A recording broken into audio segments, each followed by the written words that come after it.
autre découverte importante. Les galaxies s'éloignent non seulement de la nôtre, mais également les unes des autres. La distance entre les galaxies grandissait de façon continue. Il y avait uniquement une seule interprétation à cela.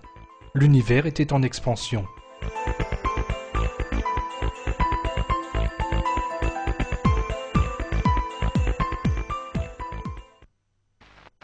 E is equal mc square, in which energy is put equal to... En fait, l'expansion de l'univers avait été précédemment annoncée sous forme d'une théorie scientifique. Albert Einstein, le plus grand scientifique du siècle, a abouti par calcul à la conclusion qui dit que l'univers n'était pas stable, mais qu'en fait il était en expansion continue. Cependant, en cette période, le modèle d'univers statique était la théorie largement adoptée, et Einstein a réduit la valeur de cette conclusion pour ne pas défier le modèle prédominant. Plus tard, Einstein admit que cela avait été la plus grande bavure de sa vie.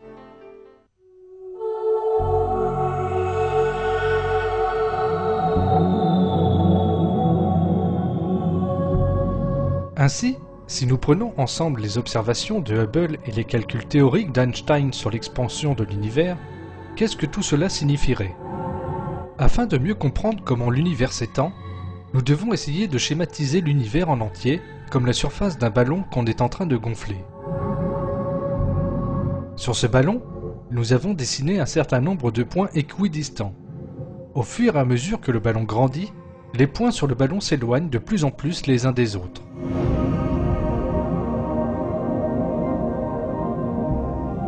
Cela montre que plus on recule dans le temps, plus l'univers se rétrécit, et nous pouvons conclure qu'en fin de compte, l'univers n'était qu'au début du commencement, pas plus petit qu'un petit point. Les calculs montrent que ce petit point avait un volume nul et une densité infinie. Cependant, il n'y a rien de tel dans la science qu'un point à volume nul.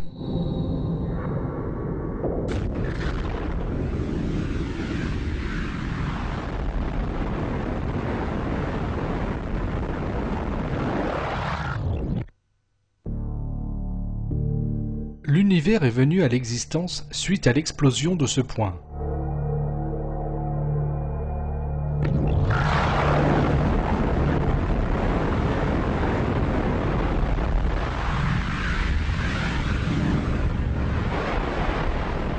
Les scientifiques appellent cette explosion le Big Bang. Le Big Bang montre que l'univers est né à partir d'un état de non-existence. En d'autres termes, il a été créé.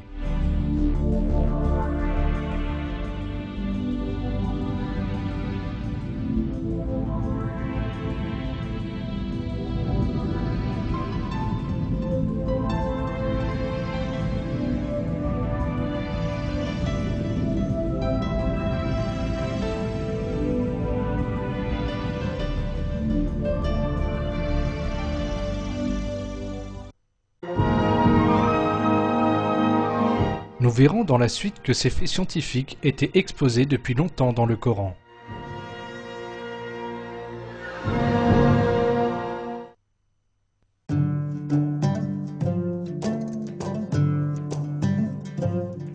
En réalité, ces vérités sur l'origine de l'univers ont été révélées à l'humanité quelques 14 siècles avant la découverte de Hubble. Durant une époque où l'astronomie existait à peine, dans le Coran que Dieu a envoyé aux gens comme un guide, il est soutenu que l'univers avait été créé du néant. C'est lui qui a tout créé, et il est omniscient.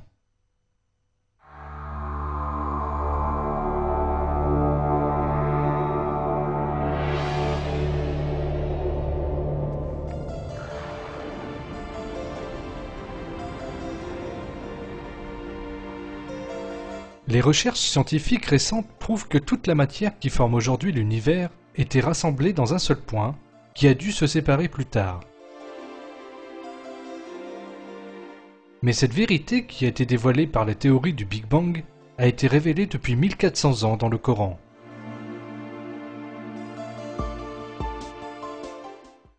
Ceux qui ont mécru, n'ont-ils pas vu que les cieux et la terre formaient une masse compacte? Ensuite, nous les avons séparés et fait de l'eau toute chose vivante. Ne croiront-ils donc pas?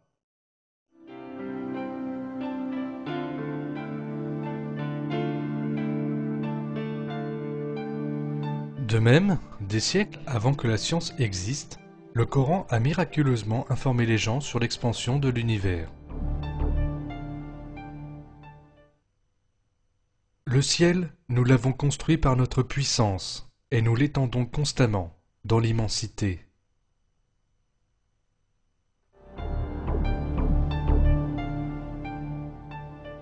Tous ces faits qui ont été découverts suite aux recherches scientifiques du XXe siècle étaient en réalité exposés dans le Coran depuis 14 siècles, et cela démontre une fois de plus que le Coran est la parole de Dieu.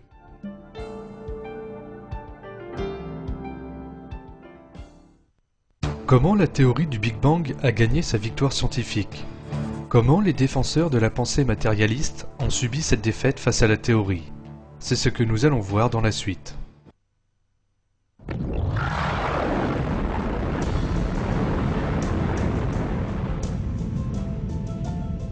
Le Big Bang a clairement démontré au monde scientifique que l'univers a été créé du néant par Dieu.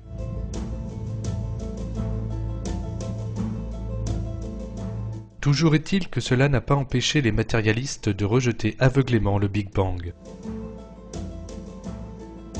Arthur Eddington, un éminent physicien matérialiste, explique les raisons de cette résistance comme suit. Philosophiquement, la notion d'un commencement soudain de l'ordre actuel de la nature m'est répugnante.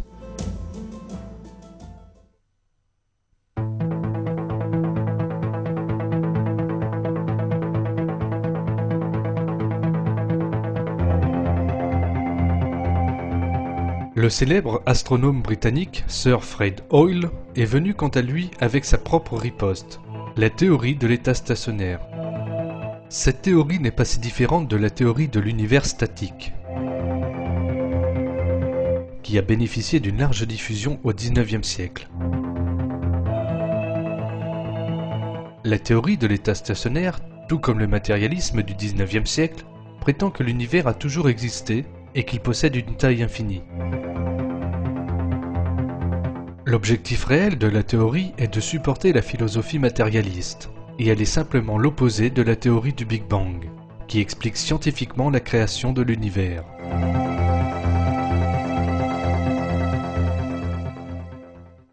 Les défenseurs de la théorie de l'état stationnaire ont résisté pendant un bon bout de temps à la vague du Big Bang, mais la science était en train de progresser et d'avancer à leurs dépens. En 1948, le professeur américain de physique George Gamow a fait une importante découverte à propos du Big Bang. Selon les calculs de Gamow, il devrait y avoir une certaine quantité de radiation présente dans l'univers, des restes de la grande explosion. Ces radiations devraient être répandues équitablement à travers l'ensemble du cosmos. La preuve manquante pour vérifier ces calculs n'allait pas tarder à être découverte. En 1965, les chercheurs Arno Penzias et Robert Wilson ont conjointement découvert ces radiations. Ces radiations, qu'ils ont appelées les radiations cosmiques d'arrière-plan, étaient répandues équitablement là où elles étaient observées. On s'est bientôt rendu compte que ces radiations étaient les vestiges du Big Bang, se réverbérant encore depuis les premiers instants de la grande explosion. Penzias et Wilson ont partagé le prix Nobel pour cette importante découverte.